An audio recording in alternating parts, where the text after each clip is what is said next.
They have this pre-stomach, which is called the rumen. And if you look at the anatomy, you find the rumen, which is a large fermentation chamber. So the food that they chew, largely vegetation, enters into the rumen. Their bacteria ferment this product. And in ruminants with a cloven hoof, this food is regurgitated, goes back into the mouth, is chewed over and over and over, and goes back into the rumen. And then it passes through various chambers like the omasum, the abomasum, and eventually comes to the true stomach, the abomasum, where it is digested. And this fermented food passes all the way through the intestine, and the rest is then defecated.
They tend to practice coprophagy. Coprophagy, phagy means feeding. They ingest their own excreta. That's one of the reasons why these creatures might be considered unclean. So it's also a form of chewing the cud, but of course, instead of taking it from a pre-stomach, the rumen, and regurgitating it to the mouth, they're taking it from the other side. And that makes a big difference. When the food passes through the intestine, then waste products are left, together with digestible products at the end. And when recirculated, some of these chemicals, like secondary bile salts and all of these issues which are detrimental, are added to the food chain. So a rabbit, for example, rather than having a pre-stomach, like a cow, has the fermentation taking place in the cecum, which is at the end of the intestine. So now there's only one possibility. You can't put the entire intestine into reverse, so the product has to pass out of the intestine, and the rabbit produces two kinds of feces. One is the pellet form, and the other one is a soft form, which it eats directly from the anus, and thereby the bacteria and the fermentation products which make the meal complete are re-ingested. But because it passes right through the intestine, you have some of the secondary products which are harmful also passing through the intestine, and this animal therefore has a higher toxic load than would a ruminant under normal circumstances. So we see the cecum here in this dissected creature is very, very large and lies there as a big fermentation chamber. If you unravel the intestine of a rabbit, for example, you have this normal intestine where the absorption takes place over here, and then you have the large cecum where the fermentation takes place. So the only possibility to re-ingest that is to take it from the other side.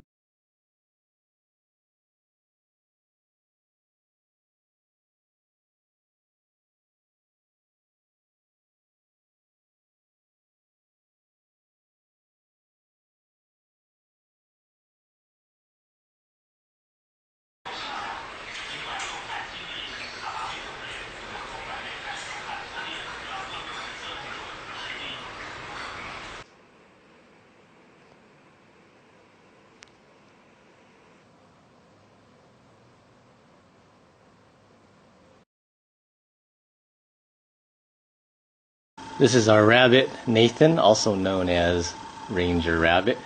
This is a whole plate full of cecotropes that he outputted. Let's see if he eats it all. You want this, boy? Here, boy. Let's take that out of your mouth. Here you go. Oh my gosh, he's going to town on this.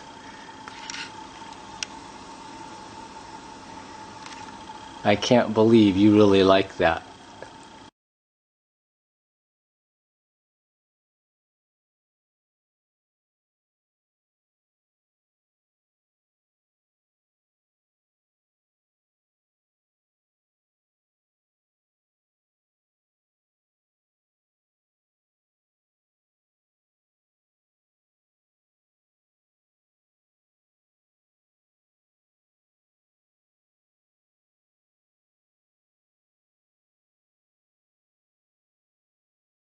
يعني البعض يقول أن من حكمة تحريم أكل الخنزير أنه يأكل الروث ويأكل الأوساخ ويأكل هذه الأشياء.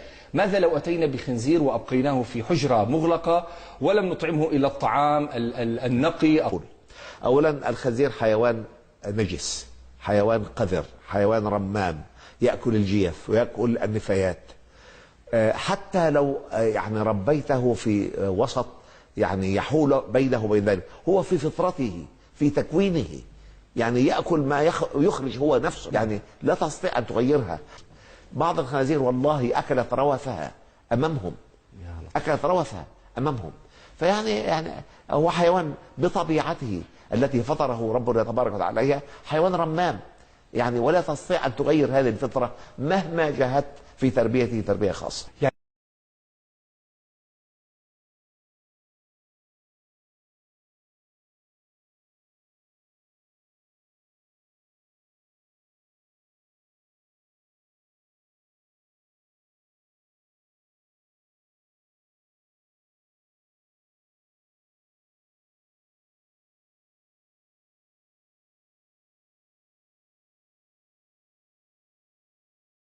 Now, an animal like a fish, which has fins and scales, is very interesting because somewhere in its life cycle, it is largely herbivorous, even if it is in the younger or larval stages that it is herbivorous.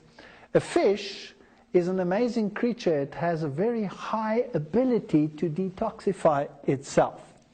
And of course, being situated in water, it's thermal. Eels, lampreys, catfish, all of these don't have scales. Now, where do they fit into the food chain? They are largely scavengers, and they will eat virtually everything. So they fall into the category of biological accumulation. They accumulate more toxins than the others do, and therefore should be considered unclean. Sharks and rays would fall into the category of the unclean, and they're a fascinating group of animals. Now, they live in marine environments, many of them, and when they live in the marine environment, they have a problem. They don't have the ability of the fish that have fins and scales to rid themselves of the salts which constantly move into the body as perfectly as the others do. So these creatures solve their osmotic water problems in a different fashions. A bony fish will excrete salts through the gills, so when it drinks seawater, it desalinates the seawater and gets fresh water through this process.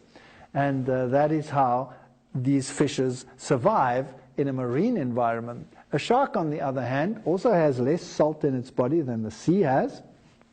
So you would have the problem that water tends to leave the animal. It has a salt gland in the rectum whereby it can get rid of some of the salts, but it solves its water problem by retaining urea.